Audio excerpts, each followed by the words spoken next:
بسم اللہ الرحمن الرحیم۔ لاکھوں کروڑوں درود و سلام ہمارے آقا حضرت محمد مصطفیٰ صلی اللہ علیہ وآلہ وسلم اور ان کی آل پاک پر۔ ناظرین کرام، حضرت داؤد علیہ السلام کا ذکر قرآن مجید میں کئی مقامات پر کیا گیا ہے۔ آپ اللہ تعالیٰ کے نبی اور ایک عظیم بادشاہ تھے جنہیں عدل و انصاف، حکمت اور عبادت میں خاص مقام حاصل تھا۔ حضرت داؤد علیہ السلام کی زندگی اللہ کے دین کی سربلندی، عاجزی اور اللہ کی عبادت کا نمونہ ہے۔ اللہ تعالیٰ نے حضرت داؤد علیہ السلام کو نبوت کے ساتھ ساتھ بادشاہت بھی عطا کی۔ آپ ایک منصف اور حکیم بادشاہ تھے۔ قرآن مجید میں ارشاد ہوتا ہے، اور ہم نے اس کی بادشاہت مضبوط کی اور اسے حکمت اور فیصلہ کن بات عطا کی۔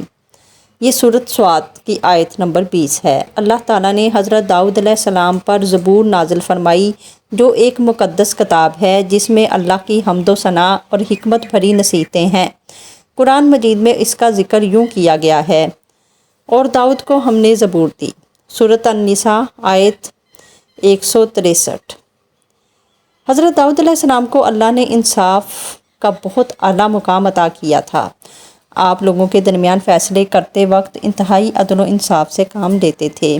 ایک مشہور واقعہ میں دو افراد بکریوں کے بارے میں آپ کے پاس جھگڑا لے کر آئے، اور اللہ نے آپ کو سکھایا کہ جلدی میں فیصلہ نہ کیا جائے، بلکہ غور و فکر کے بعد عدل و انصاف کے مطابق فیصلہ کیا جائے۔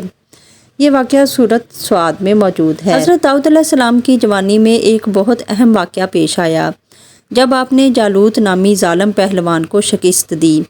حضرت داؤد علیہ السلام اس وقت بادشاہ طالوت کی فوج میں شامل تھے۔ جالوت کی فوج کے خلاف جنگ میں حضرت داؤد علیہ السلام نے اپنی بہادری اور ایمان کی قوت سے صرف ایک کنکر اور گلیل کے ذریعے جالوت کو مار گرایا۔ اللہ تعالیٰ نے اس کا ذکر قرآن پاک میں یوں فرمایا ہے، پس انہوں نے اللہ کے حکم سے ان کو شکست دی، اور داؤد نے جالوت کو قتل کیا، اور اللہ نے اسے بادشاہی اور حکمت عطا کی۔ یہ سورۃ بقرہ کی آیت 251 ہے۔ حضرت داؤد علیہ السلام کو اللہ نے کئی معجزات سے نوازا۔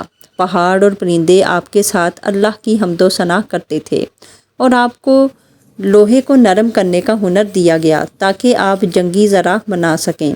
قرآن مجید میں ارشاد ہوتا ہے، اے پہاڑوں اس کے ساتھ تسبیح کرو، اور پرندوں، اور ہم نے اس کی بادشاہت کو مضبوط کیا اور اسے حکمت اور فیصلہ کی قوت عطا کی۔ حضرت داؤد علیہ السلام کے بیٹے حضرت سلیمان علیہ السلام بھی ایک عظیم نبی اور بادشاہ تھے، جنہوں نے اپنے والد کی حکمت اور بادشاہی کو آگے بڑھایا۔ حضرت سلیمان علیہ السلام کی زندگی بھی حضرت داؤد علیہ السلام کی تعلیمات کا تسلسل تھی۔ حضرت داؤد علیہ السلام کی زندگی سے ہمیں بہت سارے سبق ملتے ہیں، جیسا کہ حضرت داؤد علیہ السلام نے ہر مشکل میں اللہ پر بھروسہ کیا، خصوصاً جالوت کے مقابلے میں۔ اسی طرح آپ کی زندگی عدل و انصاف کا نمونہ تھی، جو ہر مسلمان کے لیے ایک سبق ہے۔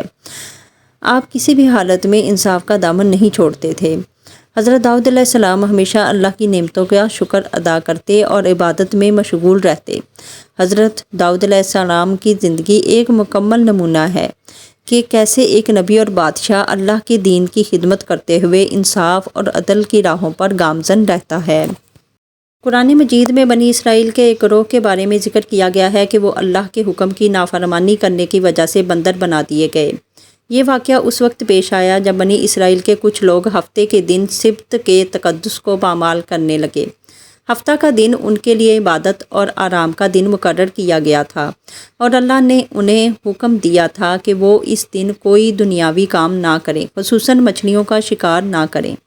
اس واقعے کا پس منظر یہ ہے کہ اللہ نے بنی اسرائیل کے ایک قبیلے کو حکم دیا تھا کہ وہ ہفتے کے دن مچھلیوں کا شکار نہ کریں، لیکن ان لوگوں نے اللہ کے اس حکم کو دھوکہ دہی سے توڑنے کی کوشش کی۔ انہوں نے ہفتے کے دن جال بچھا دیا تاکہ مچھلیاں جمع ہوں اور پھر اتوار کو انہیں پکڑ سکیں۔ یہ ایک واضح حکم عدولی تھی، اور اللہ نے انہیں اس جرم کی سزا دی۔ قرآن پاک میں اس واقعے کا ذکر سورۃ البقرہ، سورۃ اعراف اور سورۃ النحل میں کیا گیا ہے۔